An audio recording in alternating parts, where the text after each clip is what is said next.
Hello there. So in this video, I'm going to take you through the tools in Assetto Corsa Competizione to create screenshots. There's a nice photo mode in the game, which may not be that discoverable to everyone. And it's actually had some changes recently in version 1.8. So I thought now's a good time. Let's make a quick video, show how it works. So sit back, watch through my video. If you've got any questions, feel free to ask away in the comments. And the first thing we need to do is just take a look at some Steam settings before we launch the game. So go to Steam menu and settings, and we're in the in-game section of your settings window. So make sure you have a keyboard shortcut set up for your screenshots and also a folder. So make a note of that folder location so you can go back and look for your screenshots. And then the really important option here is this one, save as uncompressed copy, which is off by default, and we need to make sure it's turned on.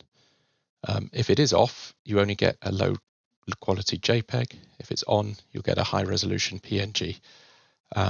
Yes, they chew through quite a bit more disk space, but it's worth it. So set that option on, hit OK, and we're good to go.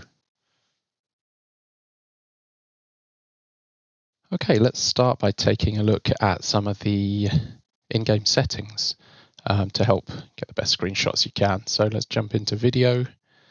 And here, the basic rule is to set everything as high as you can manage. Frame rate isn't going to be as important here. And then another point is to disable DLSS. If you've got an NVIDIA card that can run it, I find it's better to disable it. Although you can keep you can use FSR instead if you really want to. But yeah, DLSS I found leaves quite a nasty blurring effect, which we don't want to see really in screenshots. So I've taken that out. But FSR seems fine, especially if you crank up to ultra quality mode. So then the rest of this stuff is set to epic. Then there's one other important point is motion blur. This may well be off by default. You certainly want it on for external cams. I don't enable it for in-car cameras. Only external cams is fine, since our screenshots are typically going to be taken outside the car. So yeah, that's a few video settings to take note of. Next up, let's load up a replay from a race. Always easier to take screenshots from a replay rather than doing it in real time. Now I've cut the video here to get my replay to a point where I want to show you a few things. And that point is exactly here. Point being that I've stopped the car at the 200-meter brake board, the brake marker here. Because these brake markers here at Paul Ricard, there's lots of them, and it helps us understand a few things about depth of field, which we'll get into in a minute. So you can see I've moved out the car there. Now to do that, you hit F7 to enter the free camera mode, and then you can use the arrow keys to move your camera around. And now you'll notice I've pressed play. The free camera tracks the car by default, but if you press Control F7, as I did just there, it will stay still. So I've just gone back to pressing F7 to make sure my free camera tracks the car. Typically that's more useful, especially when we get onto motion blur, as I'll come back to later in the video. So let's just get this car back to that 200-meter board and pause the video. Okay, so I've stopped here because I want to show you some stuff related to depth of field. But first, let's bring up the Cinema HUD, which is the terminology used for the screenshot tool in-game. So press the middle mouse button to do this, or your mouse wheel, but click it down, and you'll see the Cinema HUD comes up on the left. So let's look through a few of the settings in the Cinema HUD now. We'll come back to depth effect and aperture. Start with focal length. So you can see this goes all the way down to 7mm, which is like a wide angle, and all the way up to 300mm, which is like a telephoto lens. So this is using real photography terminology, the focal length. So 300mm would be a pretty long telephoto lens. And as I quickly showed you, the other end of the spectrum would be a wide-angled lens. So now I've put depth effect on. And we now We'll come back to aperture in a moment because you'll notice it doesn't really do anything at the moment. So let's set our focus distance. There are two categories for focus distance, near and far. Near ranges from 0.01 meters up to 5 meters, and far is same lower length, but it's a much less sensitive slider. So typically I use far unless you're doing some up close screenshots or perhaps car interiors. So unless you're working within 5 meters of your target, then set it to far. Now I've set this to 100 meters because I'm at the 200 meter board and I want to focus on the 100 meter board there. We'll be using the aperture slider to control the sort of blurriness, the depth of field effect. The higher the number, it's actually a smaller aperture, the higher the number in photography terms. And a smaller aperture means you get less of the sort of blurry background. There's actually a larger depth of field where the entire subject's in focus. So here nothing's blurry, everything's in focus. If we drag this down to the other end, we should see things starting to get blurry. So f-stop 5.5, we'll drag it right down to the lowest levels to make it really clear what's happening of f1.2. And you can see because I set that focus distance at around 100, the 100 meter board is in focus, but not much else is. So this is an important concept, and if you're curious, you can actually calculate depth of field on photography websites, which seems to align pretty well with in-game actually. This Photo Pills depth of field calculator is one example. So I put in my focal length of 300 millimeter lens, and our subject was 100 meters away. And then we can pick our aperture, and we were using f1.2.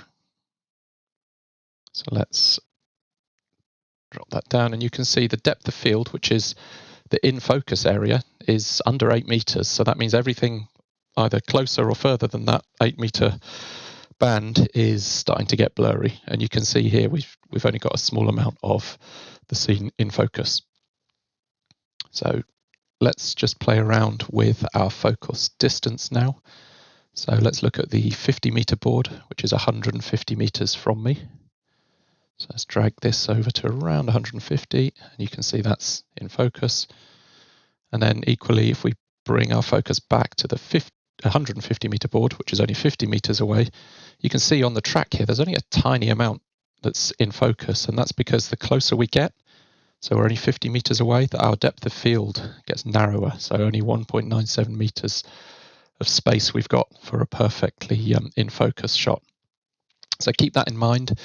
You can crank that f-stop value up to broaden the in focus area, depending on what effect you want to achieve. So we've looked at a telephoto lens here of 300 millimeters. Let's look at another lens type, as approximation of a real world lens. Let's drop this to around 50 millimeters, which is it's not a wide angle lens at all. It's a general purpose walkabout lens you might have.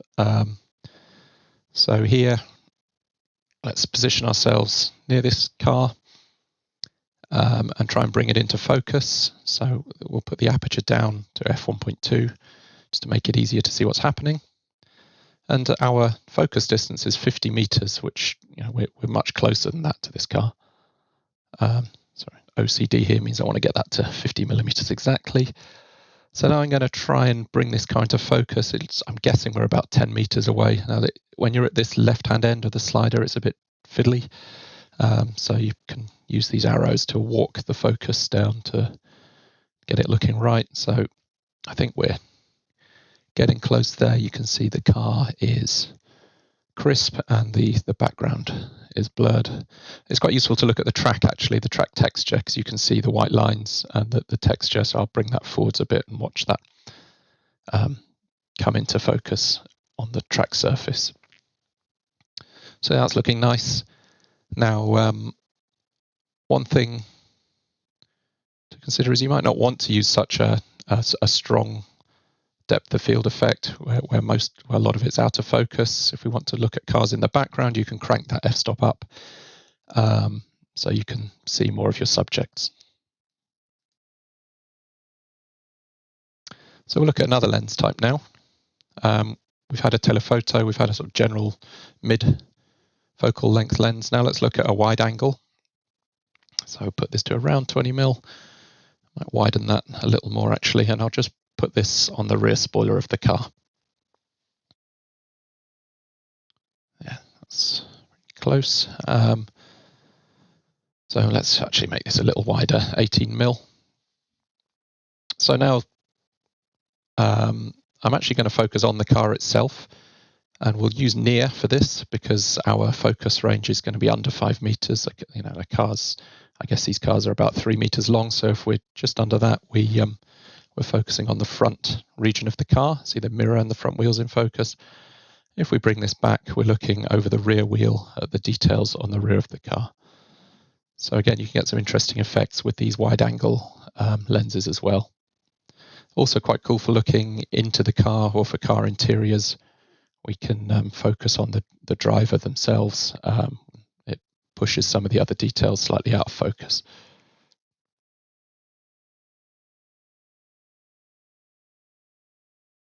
Next up, I'm just looking at a different car now. Just talk about how to actually take the screenshot when you've got your composition as you'd like it. We press F12 to take a Steam screenshot if that's the key you've got mapped. And you'll see in the lower right of the screen there, that screenshot popped up. However, we're not going to get any blur on the wheels. So a tip here is to actually let the replay run at quarter speed, at least. And then you can spam the F12 key a few more times and you'll get some movement. So here we can see my screenshot when it was static. And let's switch over and you can see the track's blurred, the wheels are spinning, and the shot just looks a lot more dynamic. So a nice tip there is to let the replay run. Just to make it easier to manage, you can drop that to a quarter speed. So there you go. There's the essentials of how to take screenshots in ACC. So just a quick recap then. First thing I did was to highlight the Steam settings. We need to turn off or turn on uncompressed screenshots to get best quality shots. Then your ACC settings, set everything to epic where you can. Don't worry too much about the frame rate when you're watching replays. Disable DLSS if your card even supports it, although FSR is okay on quality mode. And enable motion blur in the video settings too. And then quick reminder of how to bring up the cinema HUD is the middle mouse click. How to get free camera mode is F7 or Control F7 if you want a static camera. And then when you're taking your screenshots, last thing to remember is if you want a motion blur effect, play back the replay at a low speed, at least 0.25 speed, to capture that motion. One thing to note there, actually, it doesn't seem to work, the motion blur, if there's any rain falling. You can have a wet track, but if the rain's actually falling, we lose the motion blur effect. Okay, so I think that covers everything. So hopefully you can take some awesome screenshots now in ACC. Have fun. Thanks for watching, and feel free to ask any questions in the comments.